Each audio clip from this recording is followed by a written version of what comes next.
Hello friends, যাদের budget কম কিন্তু ভালো কোয়ালিটির বাইক লাগবে, আপনারা কিন্তু এই ভিডিওটা দেখে ইনশাল্লাহ দেখে যদি বাইকটা পছন্দ হয়ে থাকে, স্ক্রিনে দেওয়া নাম্বারে আপনারা অতি দ্রুত কল করে আমাদের লোকেশনে এসে বাইকটা দেখে যদি ভালো লাগে দামাদামি করে দরদাম করে বাইকটা আমাদের কাছে কিনতে পারবেন।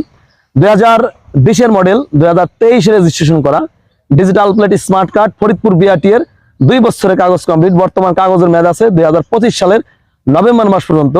তো যাদের এই ধরনের বাইক লাগবে কম বাজেটের ভিতরে, এটা হচ্ছে টিভিএস এর মেট্রো প্লাস, ড্রাম ব্রেক, একদম সুপার ডুপার কন্ডিশন আছে, সেকেন্ড হ্যান্ডের ভিতরে এটা ভালো কন্ডিশন আছে। যাদের আসলে এই বাইকটা পছন্দ হবে অবশ্যই স্ক্রিনে দেওয়া নাম্বারে আপনারা কল করে বাইকটা আপনারা পারচেজ করতে পারবেন। বাইকটা দেখতে হলে আসতে হবে হচ্ছে ফরিদপুর সদর, শিবরামপুর, খলিলপুর বাজার। আর সারা বাংলাদেশে আপনারা কোরিয়ার সার্ভিসের মাধ্যমে বাইকটা আমাদের কাছে পারচেজ করতে পারবেন। এই বাইকের আস্কিং প্রাইস ৭৭,০০০ টাকা। বাইকের আস্কিং প্রাইস ৭৭